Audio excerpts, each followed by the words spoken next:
different recordings, and you will have to answer questions on what you hear. There will be time for you to read the instructions and questions, and you will have a chance to check your work. All the recordings will be played once only. The test is in 4 sections. At the end of the test, you will be given 10 minutes to transfer your answers to an answer sheet. Now turn to Section 1. Section 1. You will hear a telephone conversation between a male insurance agent and a female client who wants to make changes to her policy. First, you have some time to look at questions 1 to 5.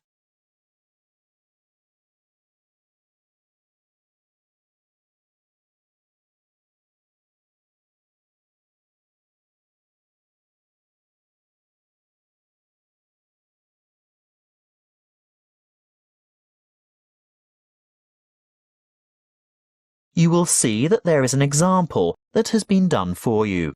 On this occasion only, the conversation relating to this will be played first. Good morning. Tauber Insurance Company. How can I help you? Good morning. I want to alter my insurance policy. Is that for your house, contents, or vehicle? My vehicle. The woman wants to change the insurance policy on her vehicle, so vehicle has been written in the space. Now we shall begin. You should answer the questions as you listen, because you will not hear the recording a second time. Listen carefully and answer questions 1 to 5. Good morning. Tauber Insurance Company. How can I help you? Good morning. I want to alter my insurance policy. Is that for your house, contents, or vehicle? My vehicle. Can you give me the number of the policy, please? Certainly. I have it here in front of me. It's ZQW 5009. And what make and model of car is it? It's a Mazda Marvel. And what's the CC rating? Sorry, what do you mean? How big is the engine? Is it 1,500 or 1,800 cc, for example? Oh, that. It's actually much bigger than that. It's 2,500 cc. Thank you. Now, I just have to ask you a few questions to verify your identity. What name is the policy under? Heathcote. Let me just bring that up on the computer. Yes. Can I just confirm your first name, please?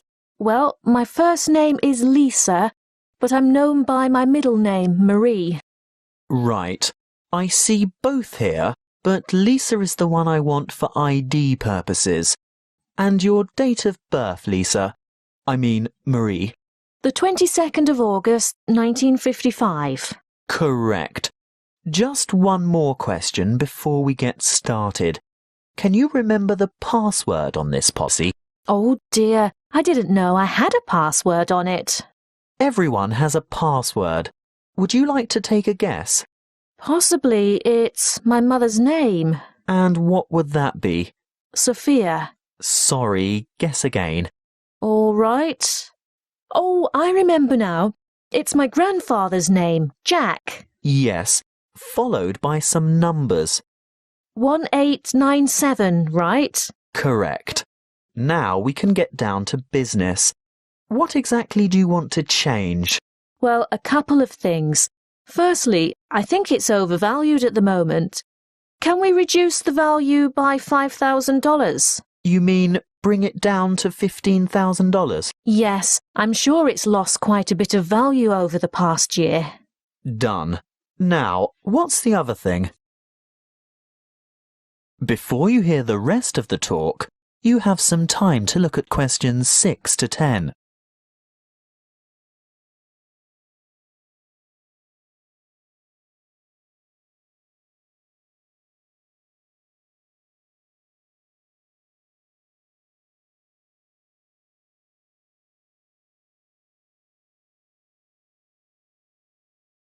Now listen and answer questions 6 to 10. Well, I want to add the name of another driver to my insurance policy. Who is it? His name is Samuel Michaels. He doesn't have the same family name as you. No, he doesn't. Is that a problem? No, it shouldn't be, as long as he's over the age of 25. But we find it easier to get approval for family members. Oh, he is family. He's married to my daughter. He's my son-in-law, and he's 28, in fact. Good. And what would he be using the car for? Would it be business or social purposes? Not really. You see, I've injured my right arm and I'm having difficulty driving. It's not an automatic. I have to use the gear stick. And Sam, that is Samuel, offered to drive me to my appointments and so on. He's a good driver and I feel safe with him, but I'd like to know that the car is still insured with him behind the wheel. So that would be family reasons then? Yes, I think so. Will my premium go up? No, as long as you can provide us with a photocopy of his driver's license. A true copy. You know what I mean. You'll have to get someone from the Department of Transport to sign it, saying that he's seen the original document. I think we can manage that without any difficulty. Oh, and while he's at the department, he should ask them for a record of any driving offences, demerit points, that kind of thing. Only for the last 5 years, though. We're not interested in anything beyond that, but it's important that he has a clean record for the 5 previous years. Oh, I'm sure that won't be a problem. Is there anything else you need? Just the date for when you'd like this to take effect. Today, if that's possible. Yes, we can issue temporary cover from today's date, but full cover won't apply until we've received the paperwork and it's been approved. What exactly is temporary? He'll be covered for 2 full weeks, but it will lapse after that time if there's any problem with his credentials. That is the end of section 1. You now have half a minute to check your answers.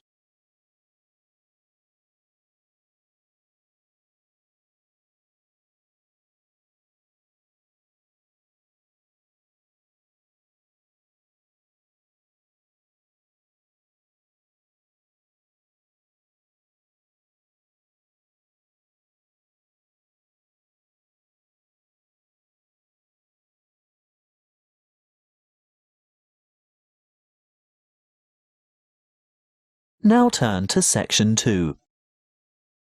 Section 2. You will hear a counsellor from Health Services talking about confidence and goal setting. First, you have some time to look at questions 11 to 16.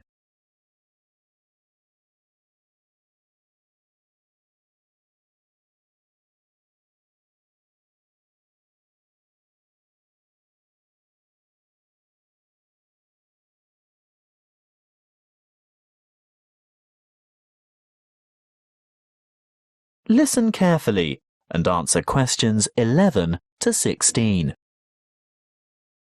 Hello, I'm Jo from Health Services, and I'm pleased to be here talking to you today. You've come here today to learn more about gaining confidence and setting goals. How many of you are truly positive thinkers? Positive thinking is the key to confidence. It doesn't matter whether you are playing a sports match, facing an interview, or preparing for an exam. If you apply positive thinking, you will gain confidence. This is the secret. Positive thought patterns. Positivity leads to confidence, which, in turn, will optimize your performance.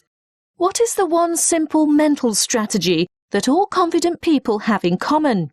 They concentrate on success. But don't they ever fail? Don't they make mistakes? What happens when things go wrong? The crucial difference is that they don't dwell on failure.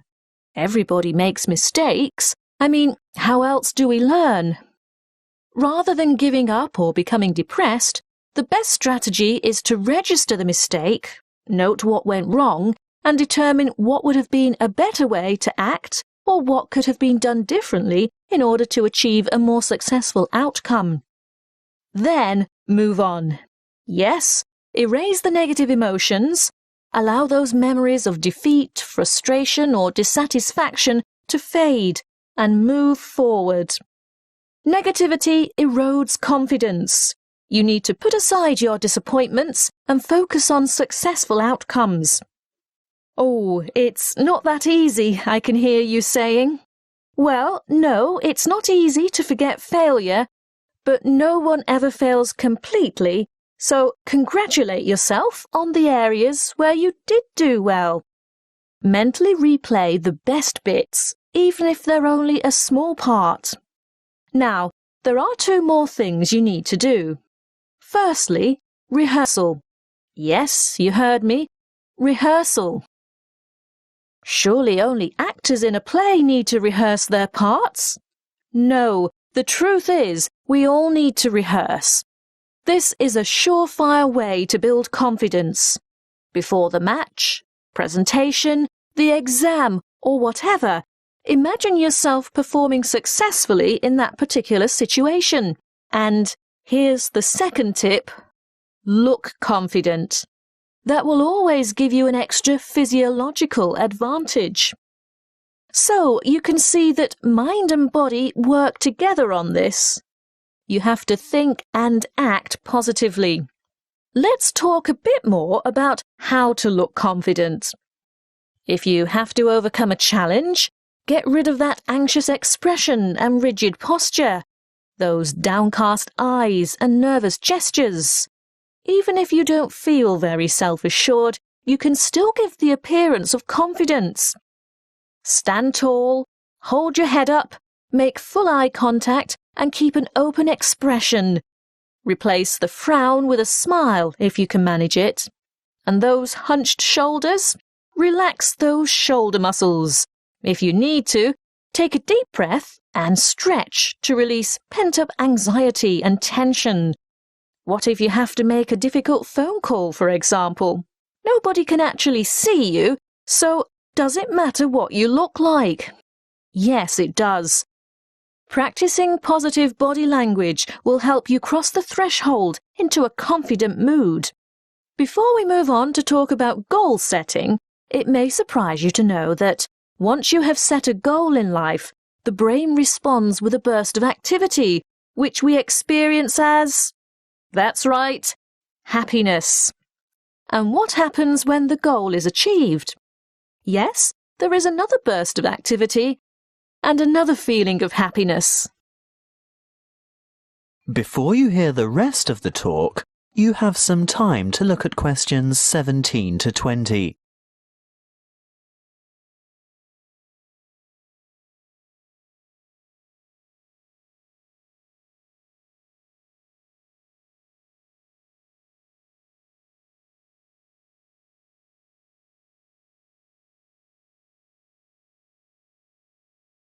Now listen and answer questions 17 to 20. As you can see, the recipe for a happy life is to maintain a positive attitude and keep setting and achieving your goals. So, whatever your goal, whatever it is that you're aiming for, a new job, losing weight, giving up smoking, graduation, you need an appropriate, and by appropriate I mean achievable goal. That's the first step. The next thing to consider is motivation. How do you get going? Well, it's more likely to motivate you if you think of the rewards of success rather than focus on failure or what you might lose. So, you need to establish your incentives. After that, you'll have to work out the various stages and phases that you'll need to go through along the way and prepare for each one of them.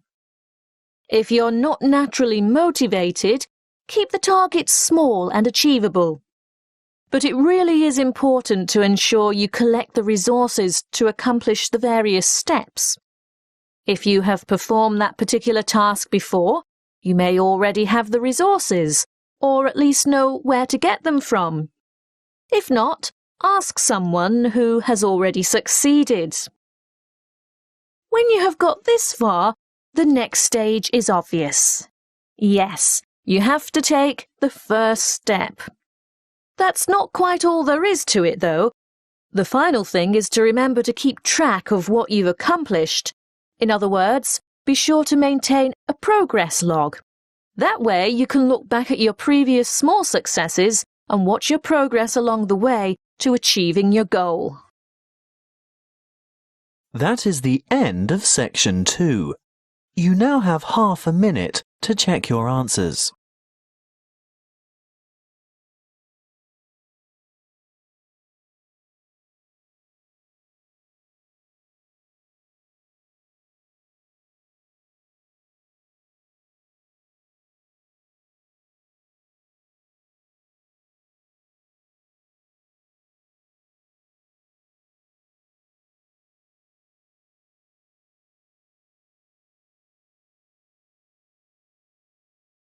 Now turn to section 3. Section 3. You will hear 2 students discussing a science project. First, you have some time to look at questions 21 to 25.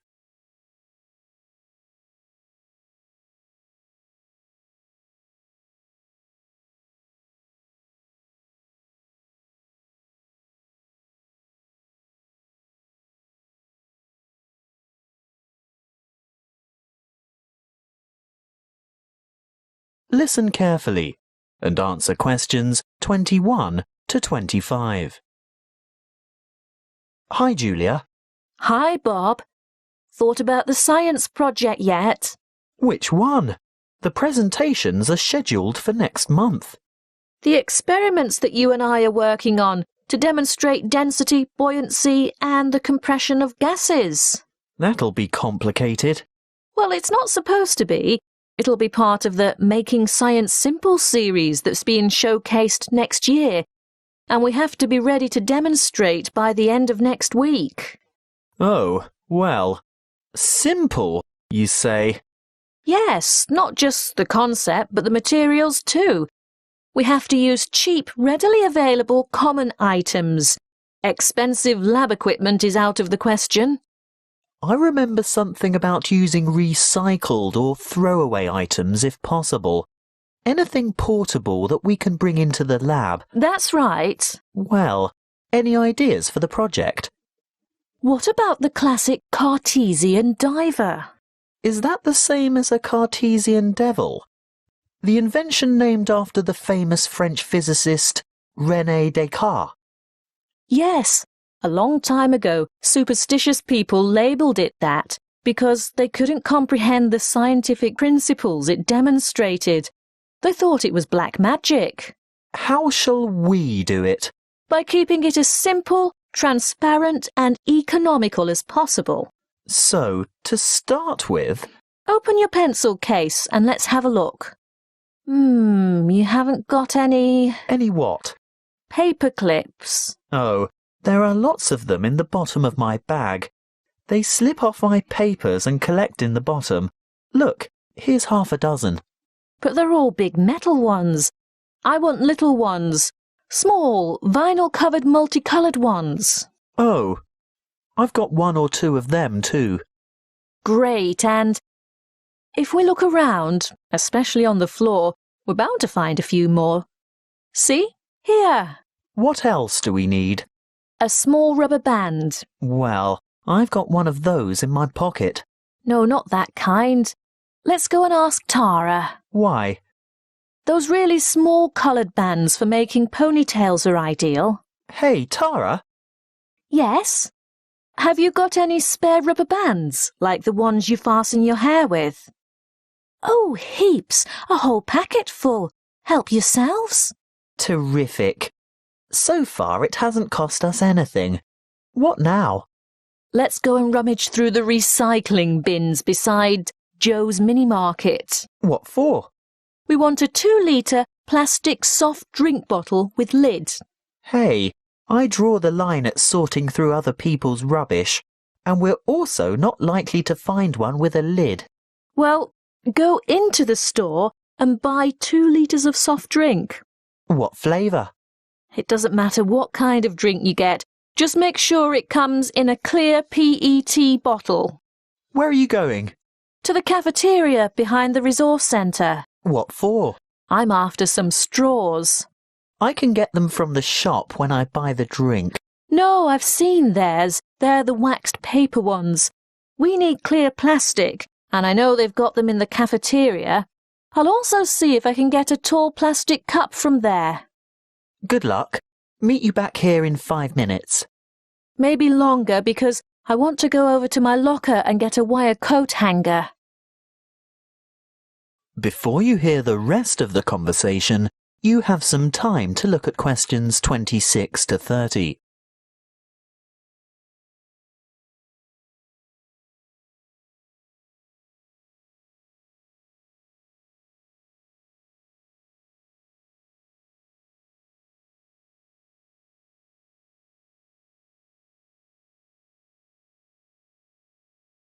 Now listen and answer questions 26 to 30. Right. Have we got everything now? I think so. I've got extras of most things, so don't worry if this doesn't work first time. OK. Assembly. Step 1. Take a straw and fold it in two. No, not like that. These plastic ones are quite hard to fold. Try pinching it in the middle. That should make it easier to bend. You may even have to bite it, but not too hard. You want a sharp crease, but you don't want to break it. How's this? Good. Now, second step. Wrap a rubber band several times around the ends to hold them together. Then? Add weight to the diver. So, this straw is the diver? Yes. See how I'm pulling the outside end of a paperclip out a bit? Now, hook the part I bent out into the rubber band that's holding the straw together. No, not that way. It'll fall off. That's right. Turn it over. Now, hook 2 or 3 more paper clips on. It's hard to say how many we'll need. The idea is to get the diver to be almost all the way submerged, but not quite. We can put it in this tall cup of water to test it. What do you think? Too buoyant? Add another paperclip? I think so. OK, on to the next step. Have you got the empty bottle? Not quite. What do you mean? Well, it's not quite empty. Pour some into this cup for later. Good. Now, fill the bottle with water all the way to the top and we'll gently lower the diver in. Great. Now put the cap back on. And then? The final step is the demonstration of our experiment. You will see that when I squeeze the bottle, the diver sinks, and when I let it go, the diver rises.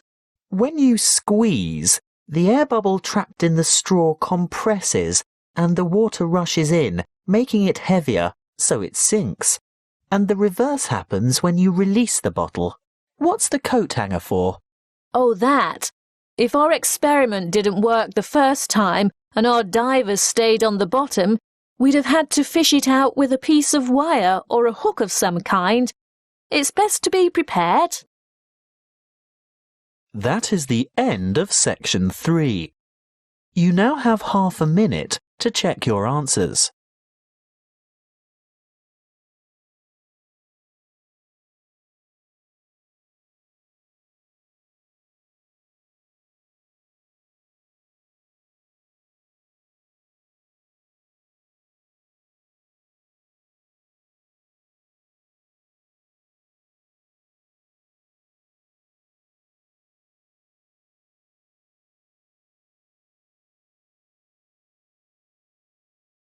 Now turn to section 4.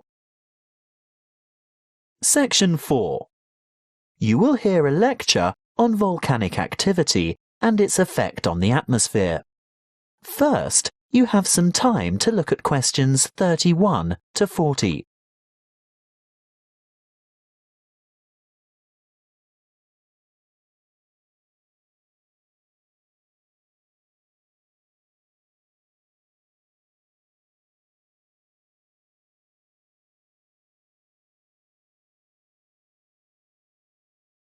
Listen carefully and answer questions 31 to 40.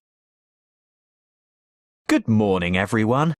In these environmental science lectures, I guess you're all used to hearing about global warming. Well, I'm here today to talk to you about one particular volcano and its effect of global cooling. I'll begin by going back a little bit in time. Towards the middle of 1991, the second largest volcanic eruption of the last century occurred in the Philippines, not far from the capital city, Manila, on the island of Luzon. Mount Pinatubo belongs to a chain of volcanoes in the area, and this was by no means its first eruption. There is evidence of eruptions from approximately 500, 3,000 and 5,500 years ago. The events of the 1991 Mount Pinatubo eruption began in July 1990, when a magnitude 7.8 earthquake occurred 100 kilometers northeast of the Pinatubo region. The sleeping giant was reawakened, but few people had any idea of what was in store for them. In mid-March 1991, many earthquakes were experienced around Mount Pinatubo, and this is when volcano scientists, or volcanologists as they are called, started their investigation of the mountain. Before the disaster, thousands of people lived in very close proximity to the mountain, and on April 2nd, small explosions from vents near the crater dusted their villages with ash. This resulted in the order for evacuations of 5,000 people later that month. Earthquakes and explosions continued to harass the residents, and on June 5th, a Level 3 alert was issued for 2 weeks because of the possibility of a major eruption. However, the appearance of a large amount of lava protruding from the mountain on July 7th led to the announcement of a Level 5 alert on June 9th, indicating an eruption in progress. An evacuation area within 20 kilometers of the volcano was established, and this time 25,000 people were evacuated. On the following day, Clark Air Base was evacuated, and the danger radius was extended to 30 kilometers from the volcano, resulting in the total evacuation of 58,000 people. On June 15th, just after midday, the eruption of Mount Pinatubo commenced and lasted for 9 hours, causing numerous major earthquakes due to the collapse of the land at the top of the mountain and the creation of a huge caldera. What's a caldera, I hear you say? Well, it's obvious really. With a huge eruption such as this, where enormous amounts of material have exploded into the air, the summit falls into what is now an empty chamber, and thus forms a large crater. As luck would have it, as the eruption was taking place, a tropical storm was passing just to the northeast of Mount Pinatubo, bringing a lot of rainfall to the area.